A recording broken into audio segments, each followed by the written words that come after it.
6 ਅਗਸਤ 1945 ਨੂੰ ਅਮਰੀਕਨਾਂ ਨੇ B-29 bomber ਜਿਹੜਾ ਪਹਿਲਾ ਐਟਮ ਬੰਬ ਦੁਨੀਆ 'ਚ ਯੂਜ਼ ਕੀਤਾ ਗਿਆ ਉਹ ਹੀਰੋਸ਼ੀਮਾ ਦੇ ਉੱਤੇ ਸੁੱਟਿਆ ਔਰ ਇਮੀਡੀਏਟਲੀ ਇਸ ਬੰਬ ਦੇ ਸੁੱਟਣ ਨਾਲ 80,000 ਲੋਕ ਮੌਕੇ ਤੇ ਹੀ ਮਰ ਗਏ ਔਰ ਲੱਖਾਂ ਜਿਹੜੇ ਨੇ ਬਾਅਦ ਦੇ ਵਿੱਚ ਰੇਡੀਏਸ਼ਨ ਦੇ ਨਾਲ।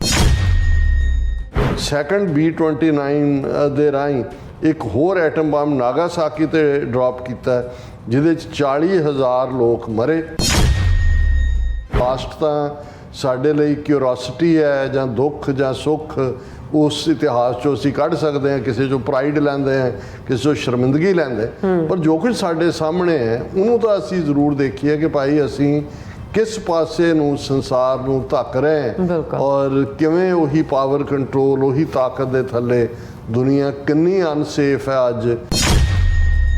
ਇਹ ਹੁਣ ਰੂਸ ਬਾਰ-ਬਾਰ ਧਮਕੀ ਦਿੰਦਾ ਹੈ ਕਿ ਵੀ ਹਟ ਜਾਓ ਪਿੱਛੇ, ਅਦਰਵਾਈਜ਼ ਹੁਣ ਅਦਰਵਾਈਜ਼ ਦਾ ਮਤਲਬ ਇਹ ਹੈ ਵੀ ਜੇ ਇੱਕ ਪਾਸਿਓਂ ਇਹੀ ਗੱਲ ਜੇ ਹੁਣ ਈਰਾਨ ਦੇ ਤੁਸੀਂ ਉਹਨਾਂ ਦੀ ਧਰਤੀ ਤੇ ਜਾ ਕੇ ਉਹਨਾਂ ਦੇ ਗੈਸਟ ਨੂੰ ਮਾਰਦੇ ਹੋ ਤੇ ਜੇ ਈਰਾਨ ਦੇ ਕੋਲ ਭਾਵੇਂ ਕੋਈ ਕਰੂਡ ਫਾਰਮ 'ਚ ਹੀ ਕੋਈ ਨਿਊਕਲੀਅਰ ਮਿਸਾਈਲ ਜਾਂ ਦੂਜੇ ਤੀਜੇ ਹੋਏ ਜੇ ਉਹਦਾ ਸ਼ੁਰੂ ਹੁੰਦਾ ਤਾਂ ਫਿਰ ਤਾਂ ਪਤਾ ਨਹੀਂ ਲੱਗਣਾ ਵੀ ਕਿਹਨੇ ਕਿੱਧਰ ਨੂੰ ਫਾਇਰ ਕੀਤਾ।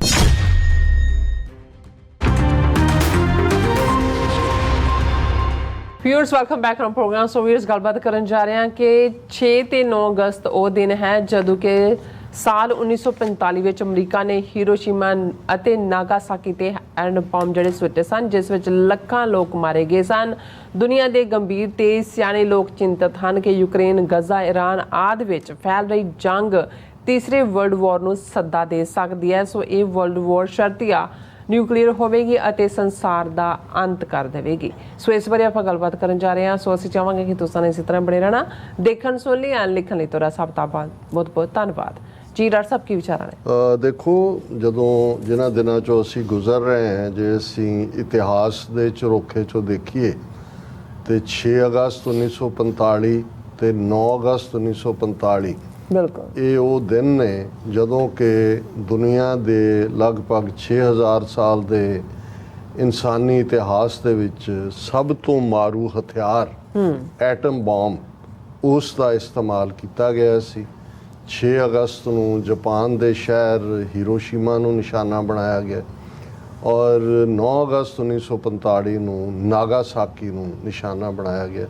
ਜ਼ਾਹਰ ਹੈ ਕਿ ਸੈਕੰਡ ਵਰਲਡ ਵਾਰ ਜਿਹੜੀ 1939 ਦੇ ਵਿੱਚ ਸ਼ੁਰੂ ਹੋਈ ਉਸ ਦਾ ਪਿਛੋਕੜ ਕੀ ਸੀ ਉਸ ਤੋਂ ਵੀ ਅਸੀਂ ਜਾਣੂ ਹੈ ਕਿ ਜਿਹੜੀ ਫਸਟ ਵਰਲਡ ਵਾਰ 1914 ਤੋਂ 1918 ਤੱਕ ਚੱਲੀ, ਜਿਸ ਦੇ ਵਿੱਚ ਜਰਮਨ ਬੇਸ਼ੱਕ ਡਿਫੀਟ ਹੋਇਆ ਸੀ ਫਸਟ ਵਰਲਡ ਵਾਰ 'ਚ, ਲੇਕਿਨ ਜਿਹੜੀ ਟੀਟੀ ਹੋਈ ਉਹਦੇ 'ਚ ਸਰੈਂਡਰ ਟਰਮਸ ਦੇ ਵਿੱਚ ਜਿਹੜਾ ਹੈ ਉਹ ਜਰਮਨ ਨੇ ਕਾਫੀ ਇਹ ਮਹਿਸੂਸ ਕੀਤਾ ਕਿ ਜਿਵੇਂ ਉਹਦਾ ਥੱਲਾ ਲਾਇਆ ਗਿਆ।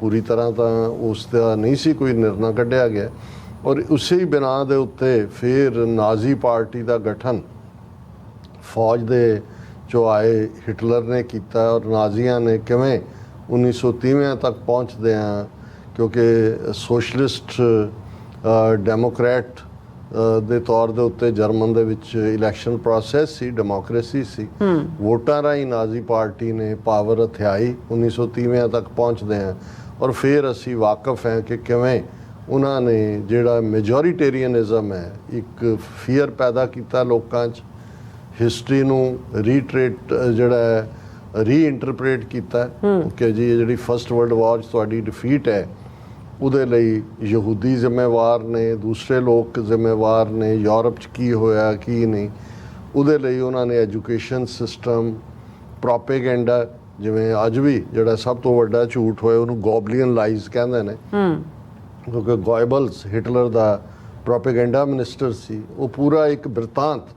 ਔਰ ਜਦੋਂ ਅੱਜ ਅਸੀਂ 2014 ਤੋਂ ਲੈ ਕੇ ਭਾਰਤ ਦੇ ਵਿੱਚ ਮੋਦੀ ਸਰਕਾਰ ਜਿਹਦੀ ਹੁਣ ਤੀਸਰੀ ਟਰਮ ਹੈ ਦੇਖਦੇ ਹਾਂ ਤੇ ਤੁਸੀਂ ਸਟੈਪ ਬਾਈ ਸਟੈਪ ਜਿਹੜਾ ਵੀ ਕੋਈ ਹਿਸਟਰੀ ਦਾ, ਤਾਰੀਖ ਦਾ ਇਮਾਨਦਾਰ ਵਿਦਿਆਰਥੀ ਹੈ, ਤਾਲਿਬ ਇਲਮ ਹੈ, ਉਹਨੂੰ ਸਮਝ ਆਏਗੀ ਵੀ ਅੱਜ ਭਾਰਤ ਉਹੀ ਹੈ ਜੋ ਨਾਜ਼ੀ ਜਰਮਨੀ 1920 ਦੇ ਐਂਡ ਤੱਕ ਪਹੁੰਚਦੇ ਆ ਤੇ 1930 ਤੱਕ ਸੀ। ਤੇ ਉਦੋਂ ਬਾਰੇ ਅੱਜ ਲੋਕ ਰਿਪੈਂਟ ਕਰਦੇ ਨੇ ਕਿ ਜੀ ਨੈਵਰ ਅਗੇਨ, ਉਦੋਂ ਪਹਿਲਾਂ ਕਿਉਂ ਨਹੀਂ ਪਤਾ ਲੱਗਾ ਸੀ। ਅੱਜ ਕਹਿ ਰਹੇ ਕਿ 1 ਬਿਲੀਅਨ 500 ਮਿਲੀਅਨ ਲੋਕ ਜਿਸ ਮੁਲਕ 'ਚ ਰਹਿੰਦੇ ਨੇ ਉਹਨਾਂ ਦੇ ਵਿੱਚ ਇੱਕ ਤੋਂ ਬਾਅਦ ਇੱਕ ਮਾਈਨੋਰਿਟੀ, ਉਹ ਮੁਸਲਮਾਨ ਹੋਣ, ਸਿੱਖ ਹੋਣ, ਈਸਾਈ ਹੋਣ, ਇਵੈਂਚੁਅਲੀ ਦਲਿਤ ਹੋਣ, ਉਹਨਾਂ ਦੀ ਨਸਲਕੁਸ਼ੀ ਹੋ ਰਹੀ ਹੈ। ਆਲਰੇਡੀ ਉਹ ਏਜੰਡਾ ਸੈੱਟ ਹੋ ਚੁੱਕਾ ਹੈ। ਸਿਰਫ ਅਜੇ ਕੋਈ ਕੰਸੈਂਟਰੇਸ਼ਨ ਕੈਂਪ ਔਰ ਦੂਸਰਿਆਂ ਦੇ ਵਿੱਚ ਲੱਖਾਂ ਮਾਰਨ ਵਾਲੀ ਲਾਈਨ ਨਹੀਂ ਆਈ, ਜਿਹੜੀ ਬੜੀ ਕਰੀਬ ਹੈ। ਈਵਨ ਇਹੀ ਕੁਛ ਨਾਜ਼ੀਆਂ ਨੇ ਕੀਤਾ ਔਰ ਇਵੈਂਚੁਅਲੀ ਉਹਨਾਂ ਨੂੰ ਜਦੋਂ ਇਹ ਲੱਗਾ ਕਿ ਵਿਦਨ ਉਹ ਇੰਨੇ ਪਾਵਰਫੁਲ ਹੋ ਗਏ ਨੇ, ਆਪਣੀ ਉਹਨਾਂ ਨੇ ਕਿਵੇਂ ਮਿਲਟਰੀ ਫੌਜ ਬਿਲਟ ਕੀਤੀ। ਦੂਜਾ ਫਿਰ ਯੂਰਪ ਵੱਲ ਤੁਰੇ ਔਰ ਅਸੀਂ ਦੇਖਦੇ ਹਾਂ ਕਿ ਆਕੂਪੇਸ਼ਨ ਉਹ ਹਾਲਾਂ ਉਦੋਂ ਵੀ 1930 'ਚ ਅੱਜ ਵੀ ਇਹ ਯੂਕੇ ਦੀ ਹਿਸਟਰੀ 'ਚ ਉਸ ਵੇਲੇ ਦੇ ਪ੍ਰਾਈਮ ਮਿਨਿਸਟਰ ਚੈਂਬਰਲੇਨ ਸੀ, ਜਿਹਨੂੰ ਬਹੁਤ ਕੋਵਰਡ ਕਿਹਾ ਜਾਂਦਾ। ਉਹਨੇ ਹਿਟਲਰ ਨਾਲ ਸਮਝੌਤਾ ਕਰ ਲਿਆ ਸੀ ਕਿ ਵੀ ਕੋਈ ਨਹੀਂ, ਆ ਤੁਸੀਂ ਲੈ ਲਿਆ, ਕੋਈ ਨਹੀਂ, ਇਹ ਛੱਡਿਆ। ਲੇਕਿਨ ਇਹੀ ਹੁੰਦਾ, ਉਹ ਕਮਜ਼ੋਰੀ ਸੀ ਚੈਂਬਰਲੇਨ ਦੀ। ਔਰ ਹਿਟਲਰ ਨੇ ਫਿਰ ਕਿਵੇਂ ਉਸ ਜੰਗ ਨੂੰ ਜਿਹੜਾ ਉਹ ਯੂਰਪ ਦੀਆਂ ਜਿਹੜਾ ਉਹ ਗਲੀਆਂ 'ਚ ਆ ਕੇ ਲੜਿਆ, ਰਸ਼ੀਆ ਤੱਕ ਪਹੁੰਚਿਆ ਔਰ ਬਰਤਾਨੀਆ ਤੇ ਬੰਬ ਬਰਸੇ। ਔਰ ਉਸ ਸਾਰੇ ਦੇ ਚਲਦਿਆਂ ਉਹਦਾ ਐਲਾਈ ਜਾਪਾਨ, ਔਰ ਜਾਪਾਨ ਦੀ ਜਿਹੜੇ ਨੇ ਉਹ ਕਿਵੇਂ ਉਹਨਾਂ ਨੇ ਸਿੰਗਾਪੁਰ ਲਿਆ, ਜਾਪਾਨੀ ਜਾ ਕੇ ਪਿੱਛੋਂ ਦੀ ਕਿਵੇਂ ਬਰਮਾ ਤੱਕ ਪਹੁੰਚੇ ਔਰ ਕਿਵੇਂ ਇੱਥੋਂ ਦੇ ਫਿਲੀਪੀਨਸ ਔਰ ਦੂਸਰੇ ਆਈਲੈਂਡ ਔਰ ਪਰਲ ਹਾਰਬਰ ਦੇ ਉੱਤੇ ਹਮਲਾ। ਇੱਕ ਜਿਹੜੇ ਵੀ ਸਮਝਣਾ ਚਾਹੁੰਦੇ ਨੇ ਉਹਨਾਂ ਦੇ ਲਈ ਇਹ ਜ਼ਰੂਰੀ ਹੈ, ਜਦੋਂ ਅੱਜ ਅਸੀਂ 6 ਅਗਸਤ ਤੇ 9 ਅਗਸਤ ਦੇ ਹਵਾਲੇ ਨਾਲ ਗੱਲ ਕਰ ਰਹੇ ਹਾਂ ਕਿ ਵੀ ਇਹ ਕਿਵੇਂ ਗੇਮ ਚੇਂਜਰ ਸੀ। ਤੇ ਅੱਜ ਜਿੱਥੇ ਮੁਹਾਣੇ ਤੇ ਅਸੀਂ ਆ ਕੇ ਖੜੇ ਹਾਂ, ਜਦੋਂ ਯੂਕਰੇਨ ਦੀ ਜਾਂ ਗਜ਼ਾ ਦੀ ਜਾਂ ਦੂਸਰੀ ਗੱਲ ਹੁੰਦੀ ਹੈ, ਕਿਉਂ ਜਿਹੜੇ ਗੰਭੀਰ ਲੋਕ ਨੇ, ਸਿਆਣੇ ਨੇ, ਇਮਾਨਦਾਰ ਨੇ, ਉਹ ਸਮਝਦੇ ਨੇ ਵੀ ਅਸੀਂ ਆਪਣੀ ਤਬਾਹੀ ਦਾ ਸਮਾਨ ਇਕੱਠਾ ਕੀਤਾ ਹੋਇਆ ਤੇ ਇੱਕ ਚੁਆਤੀ ਲਾਉਣ ਦੀ ਲੋੜ ਹੈ। ਬਿਲਕੁਲ। ਚਾਰ ਚਫੇਰਾ ਇਹ ਸਾਡਾ ਛੋਟਾ ਜਿਹਾ ਪਲੈਨਟ, ਜਿੱਥੇ ਅੱਜ 8 ਬਿਲੀਅਨ ਲੋਕ ਰਹਿੰਦੇ ਨੇ, ਉਸ ਜ਼ਮਾਨੇ 'ਚ ਤਾਂ 2-2.5 ਬਿਲੀਅਨ ਸੀ। ਔਰ ਕਿਵੇਂ ਔਰ ਕਰੂਡ ਫਾਰਮ ਦੇ ਵਿੱਚ ਅਸੀਂ ਜ਼ਿਕਰ ਕਰਾਂਗੇ ਕਿ ਜਿਹੜਾ ਐਟਮ ਬੰਬ ਹੀਰੋਸ਼ੀਮਾ 'ਤੇ ਸੁੱਟਿਆ ਗਿਆ ਔਰ ਦੂਜੇ 'ਤੇ, ਔਰ ਉਹਨਾਂ ਦੇ ਕਿਵੇਂ ਇਹਨਾਂ ਨੇ ਫਨੀ ਕੋਡ ਨੇਮ ਵੀ ਰੱਖੇ ਹੋਏ ਸੀ ਕਿ ਉਹ ਲਿਟਲ ਬॉय ਸੀ ਜਿਹੜਾ ਪਹਿਲਾ ਬੰਬ ਸੁੱਟਿਆ, ਜਿਹਦੇ 80,000 ਬੰਦਾ ਮਰ ਗਿਆ। ਫਿਰ ਜਿਹੜਾ ਦੂਸਰਾ ਉਹਦਾ ਫੈਟ ਬॉय ਨਾਂ ਰੱਖਦਾ, ਫੈਟ ਮੈਨ ਕਿ ਫੈਟ ਬॉय। ਬਿਲਕੁਲ ਉਵੇਂ ਹੀ ਜਿਵੇਂ ਇੰਡੀਆ ਨੇ ਜਦੋਂ ਪਹਿਲਾ ਆਪਣਾ ਬੰਬ ਧਮਾਕਾ ਕੀਤਾ ਪੋਖਰਾਨ 'ਚ 1974 ਦੇ ਵਿੱਚ ਇੰਦਰਾ ਗਾਂਧੀ ਨੇ, ਤਾਂ ਉਹਦਾ ਕੋਡ ਨੇਮ ਰੱਖਿਆ ਸਮਾਈਲਿੰਗ ਬੁੱਧਾ। ਤੇ ਜਦੋਂ 1998 'ਚ 5 ਕੀਤੇ ਫਿਰ ਪੋਖਰਾਨ 'ਚ, ਉਹਨਾਂ ਦਾ ਨਾਂ ਰੱਖਿਆ ਲਾਫਿੰਗ ਬੁੱਧਾ ਕੋਡ ਨੇਮ। ਹੁਣ ਇਹ ਸਾਰੇ 'ਚ 1940 ਤੱਕ ਪਹੁੰਚਦੇ ਆ, ਜਦੋਂ ਕਿ ਆਲਰੇਡੀ ਸ਼ੁਰੂਆਤ ਹੋ ਚੁੱਕੀ ਸੀ ਨਾਜ਼ੀ ਐਕਸਪੈਂਸ਼ਨਿਜ਼ਮ ਦੀ। ਜਾਪਾਨ ਵੀ ਜਿਹੜਾ ਉਹ ਈਸਟ ਵੱਲ ਵੱਧ ਰਿਹਾ ਸੀ। ਉਸ ਤੋਂ ਪਹਿਲਾਂ ਅਸੀਂ ਦੇਖਦੇ ਹਾਂ ਜਾਪਾਨ ਨੇ 1930s ਦੇ ਵਿੱਚ ਚਾਈਨਾ 'ਚ, ਜਿਹਨੂੰ ਰੇਪ ਆਫ ਨੈਨਕਿੰਗ ਕਿਹਾ ਜਾਂਦਾ ਹੈ, 1933-34 'ਚ ਕੀ ਉੱਥੇ ਜਾ ਕੇ ਜ਼ੁਲਮ ਕੀਤੇ।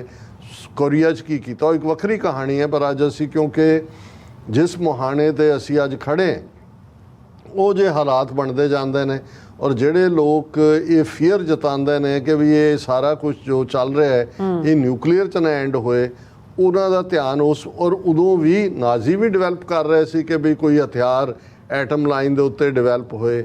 ਅਮਰੀਕਾ ਨੇ ਉਹਨੂੰ ਕਿਵੇਂ ਡਿਵੈਲਪ ਕੀਤਾ, ਕਿਵੇਂ ਉਹਨਾਂ ਜਿਹੜੇ ਯਹੂਦੀ ਉੱਥੋਂ ਜਰਮਨ 'ਚੋਂ ਕੱਢੇ ਜਾਂ ਦੂਸਰੇ ਸਾਇੰਟਿਸਟ, ਉਹ ਇੱਕ ਵੱਖਰਾ ਪਾਰਟ ਹੈ। ਲੇਕਿਨ ਪਹਿਲਾਂ ਮੈਂ ਜ਼ਿਕਰ ਕਰਾਂ ਕਿ ਭਾਈ ਅੱਜ ਦੇ 6 ਅਗਸਤ 1945 ਨੂੰ ਅਮਰੀਕਨਾਂ ਨੇ B-29 ਬੰਬਰ, ਜਿਹੜਾ ਪਹਿਲਾ ਐਟਮ ਬੰਬ ਦੁਨੀਆ 'ਚ ਯੂਜ਼ ਕੀਤਾ ਗਿਆ, ਉਹ ਹੀਰੋਸ਼ੀਮਾ ਦੇ ਉੱਤੇ ਸੁੱਟਿਆ। ਔਰ ਇਮੀਡੀਏਟਲੀ ਇਸ ਬੰਬ ਦੇ ਸੁੱਟਣ ਨਾਲ 80,000 ਲੋਕ ਮੌਕੇ 'ਤੇ ਹੀ ਮਰ ਗਏ ਔਰ ਲੱਖਾਂ ਜਿਹੜੇ ਨੇ ਬਾਅਦ ਦੇ ਵਿੱਚ ਰੇਡੀਏਸ਼ਨ ਦੇ ਨਾਲ, ਉਹਨਾਂ ਦੇ ਕਈ ਜਨਰੇਸ਼ਨਾਂ, ਕੋਈ ਵਿੰਗਾ ਜੰਮਿਆ, ਕੋਈ ਟੇਢਾ ਜੰਮਿਆ, ਕੋਈ ਅੰਨ੍ਹਾ ਹੈ, ਕੋਈ ਕ੍ਰਿਪਲਡ ਹੈ, ਉਹਨਾਂ ਨੇ ਕੀਤਾ। ਔਰ 3 ਦਿਨ ਬਾਅਦ ਫਿਰ ਉਹਨਾਂ ਨੇ ਸੈਕੰਡ B-29 ਦੇ ਰਾਹੀਂ ਇੱਕ ਹੋਰ ਐਟਮ ਬੰਬ ਨਾਗਾਸਾਕੀ 'ਤੇ ਡ੍ਰੌਪ ਕੀਤਾ, ਜਿਹਦੇ 'ਚ 40,000 ਲੋਕ ਮਰੇ ਕਿਉਂਕਿ ਜਰਮਨ ਸਰੈਂਡਰ ਕਰ ਚੁੱਕਾ ਸੀ। ਉਹ ਤਾਂ ਮਾਸਕੋ ਤੱਕ ਪਹੁੰਚਦੇ ਆ, ਰਸ਼ੀਆ 'ਚ ਜਰਮਨ ਆਰਮੀ ਦੀ ਡਿਫੀਟ ਹੋਈ, ਪਰ ਜਾਪਾਨ ਦੇ ਹੱਥੋਂ ਅਜੇ ਪਿੱਟ ਰਹੇ ਸੀ ਅਮਰੀਕਨ ਵੀ ਔਰ ਦੂਜੇ ਵੀ। ਔਰ ਜਾਪਾਨੀ ਜਿਹੜੇ ਨੇ ਉਹਨਾਂ 'ਚ ਨੈਸ਼ਨਲਿਸਟ ਭਾਵਨਾ ਤਾਂ ਹੈ ਹੀ ਸੀ, ਉਹ ਆਈਲੈਂਡਸ ਦੇ ਉੱਤੇ ਜਾਂ ਦੂਸਰੇ ਲੜ ਰਹੇ ਸੀ। ਔਰ ਇਹ ਜਦੋਂ ਦੂਸਰਾ ਬੰਬ ਸੁੱਟਿਆ ਗਿਆ, ਉਦੋਂ ਫਿਰ ਜਾਪਾਨ ਦਾ ਐਂਪਰਰ ਜਿਹੜਾ ਹੀਰੋਹਿਤੋ ਸੀ, ਉਹਨੇ ਅਨਕੰਡੀਸ਼ਨਲ ਸਰੈਂਡਰ ਕੀਤਾ ਕਿ ਭਾਈ ਮੈਂ ਆਤਮ ਸਮਰਪਣ ਕਰ ਰਿਹਾ। ਔਰ 15 ਅਗਸਤ ਨੂੰ ਉਹਨੇ ਰੇਡੀਓ ਰਾਹੀਂ ਆਪਣੇ ਲੋਕਾਂ ਨੂੰ ਐਡਰੈਸ ਕੀਤਾ ਔਰ ਉਹਨੇ ਕਿਹਾ ਕਿ ਜੀ ਅਸੀਂ ਅਖੀਰਲੇ ਸਾਹ ਤੱਕ ਲੜਦੇ, ਪਰ ਇਹ devastating power of a new and most cruel bomb ਕਿ ਵੀ ਇਹ ਹੈ। ਔਰ ਇਹ ਸਾਰੇ ਦੇ ਉੱਤੇ ਕਾਫੀ ਕੁਛ ਜਿਹੜੇ ਇੰਟਰਸਟ ਰੱਖਦੇ ਨੇ ਉਹ ਇਸ ਬਾਰੇ ਪੜ੍ਹ ਸਕਦੇ ਨੇ ਕਿ ਭਾਈ ਕਿਵੇਂ ਜਦੋਂ ਤੱਕ ਤਾਂ ਰੂਜ਼ਾਵੈਲਟ ਰਿਹਾ ਪ੍ਰੈਜ਼ੀਡੈਂਟ, ਔਰ ਇਹ ਉਦੋਂ ਰੂਜ਼ਾਵੈਲਟ ਚੌਥੀ ਟਰਮ ਵੇਲੇ ਕ੍ਰਿਪਲਡ ਸੀ, ਡੈਥ ਹੋ ਗਈ, ਔਰ ਪ੍ਰੈਜ਼ੀਡੈਂਟ ਟਰੂਮੈਨ ਸੀ, ਔਰ ਈਵਨ ਵਿਦਨ ਅਮਰੀਕਾ ਵੀ ਇਹਨਾਂ ਦੀ ਹਾਇਰ ਲੈਵਲ ਦੇ ਵਿੱਚ ਆਪਸੀ ਮਤਭੇਦ ਸੀ। ਇੱਕ ਪਾਸੇ ਉਹ ਲੋਕ ਸੀ ਜਿਹੜੇ ਇਹ ਨਹੀਂ ਸੀ ਚਾਹੁੰਦੇ ਕਿ ਵੀ ਇਸ ਦਾ ਇਸਤੇਮਾਲ ਕੀਤਾ ਜਾਏ, ਪਰ ਦੂਸਰੇ ਪਾਸੇ ਟਰੂਮੈਨ ਔਰ ਉਹਦਾ ਸੈਕਟਰੀ ਆਫ ਸਟੇਟ ਇਹ ਬਿਲੀਵ ਕਰਦੇ ਸੀ ਕਿ ਵੀ ਜੇ ਅਸੀਂ ਇਹ ਨਾ ਇਸਤੇਮਾਲ ਕੀਤਾ ਤੇ ਵਾਰ ਐਂਡ ਨਹੀਂ ਹੋਣੀ, ਔਰ US ਦੀ ਜਿਹੜੀਆਂ ਨੇ ਕੈਜੂਅਲਟੀਜ਼ ਬਹੁਤ ਹੋਣਗੀਆਂ, ਜਿਹੜੀ ਹੈਂਡ ਟੂ ਹੈਂਡ ਫਾਈਟ ਹੈ ਆਈਲੈਂਡਸ ਔਰ ਦੂਸਰਿਆਂ ਦੇ ਵਿੱਚ ਚੱਲਦੇ ਆ, ਔਰ ਇਹ ਇਸ ਤੋਂ ਬਿਨਾਂ ਜਾਪਾਨੀਆਂ ਨੇ ਸਰੈਂਡਰ ਨਹੀਂ ਕਰਨਾ।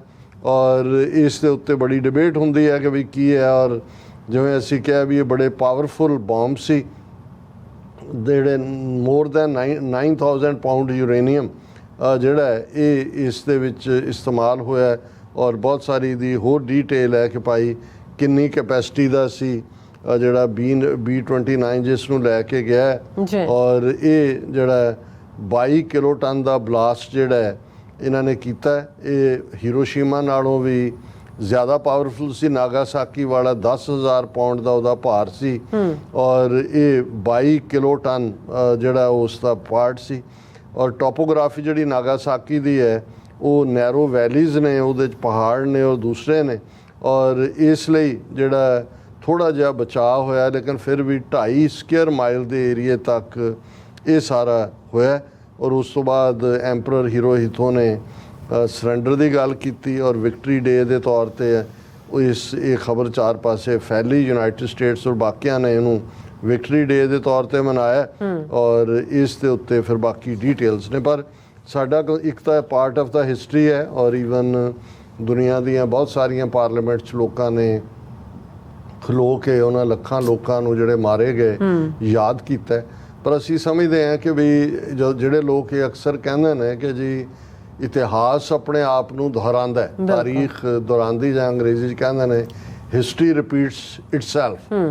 ਕੋਈ ਹਿਸਟਰੀ ਨੂੰ ਸਪਰਿੰਗ ਨਹੀਂ ਲੱਗੇ ਹੁੰਦਾ ਕਿ ਵੀ ਉਹ ਰਿਪੀਟ ਕਰਕੇ ਉੱਥੇ ਆ ਜਾਂਦੀ ਹੈ, ਕਿਉਂਕਿ ਜਿਹੜੀਆਂ ਗਲਤੀਆਂ ਪਹਿਲਿਆਂ ਨੇ ਕੀਤੀਆਂ ਹੁੰਦੀਆਂ ਨੇ, ਜਿਹੜੇ ਟੂਲਸ ਦੇ ਨਾਲ ਤੁਸੀਂ ਕੋਈ ਐਕਸਪੈਰੀਮੈਂਟ ਕਰਦੇ ਹੋ, ਜਿਹੜਾ ਨਤੀਜਾ ਉਹਦਾ ਅੱਜ ਹੈ, ਜੇ ਅੱਜ ਤੋਂ 20 ਸਾਲ ਬਾਅਦ ਵੀ ਉਹੀ ਤੌਰ ਤਰੀਕਾ ਅਪਣਾਓਗੇ, ਉਹੀ ਟੂਲ ਹੋਣਗੇ, ਤਾਂ ਨਤੀਜਾ ਉਹੀ ਹੋਏਗਾ। ਸੋ ਇਹੀ ਅੱਜ ਸਾਡੇ ਸਾਹਮਣੇ ਚੈਲੰਜ ਹੈ। ਪਾਸਟ ਤਾਂ ਸਾਡੇ ਲਈ ਕਿਉਰੋਸਿਟੀ ਹੈ, ਜਾਂ ਦੁੱਖ ਜਾਂ ਸੁੱਖ ਉਸ ਇਤਿਹਾਸ 'ਚੋਂ ਅਸੀਂ ਕੱਢ ਸਕਦੇ ਹਾਂ, ਕਿਸੇ 'ਚੋਂ ਪ੍ਰਾਈਡ ਲੈਂਦੇ ਹਾਂ, ਕਿਸੇ 'ਚੋਂ ਸ਼ਰਮਿੰਦਗੀ ਲੈਂਦੇ, ਪਰ ਜੋ ਕੁਝ ਸਾਡੇ ਸਾਹਮਣੇ ਹੈ ਉਹਨੂੰ ਤਾਂ ਅਸੀਂ ਜ਼ਰੂਰ ਦੇਖੀਏ ਕਿ ਭਾਈ ਅਸੀਂ ਕਿਸ ਪਾਸੇ ਨੂੰ ਸੰਸਾਰ ਨੂੰ ਧੱਕ ਰਹੇ ਹਾਂ, ਔਰ ਕਿਵੇਂ ਉਹੀ ਪਾਵਰ ਕੰਟਰੋਲ, ਉਹੀ ਤਾਕਤ ਦੇ ਥੱਲੇ ਦੁਨੀਆ ਕਿੰਨੀ ਅਨਸੇਫ ਹੈ ਅੱਜ ਕਿ ਕਿਤੇ ਕੋਈ ਸਰਟਨਟੀ ਨਹੀਂ ਹੈ, ਔਰ ਅਸੀਂ ਹੌਲੀ ਹੌਲੀ ਇਚਿੰਗ ਫਾਰਵਰਡ ਵਰਲਡ ਵਾਰ ਤੀਸਰੇ ਵੱਲ।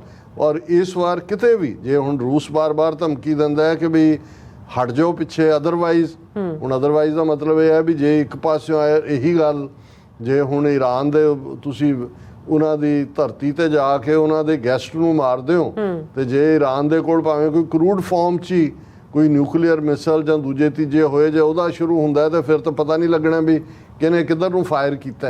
ਔਰ ਬਾਕੀ ਤਾਕਤਾਂ ਜਿਹੜੇ ਗਰੁੱਪ ਬਣ ਰਹੇ ਨੇ, ਚਾਈਨਾ, ਰਸ਼ੀਆ, ਈਰਾਨ, ਔਰ ਇਧਰ ਅਮਰੀਕਾ, ਨੈਟੋ ਨੂੰ ਵਾਪਸ ਤਾਕਤਵਰ ਕੀਤਾ।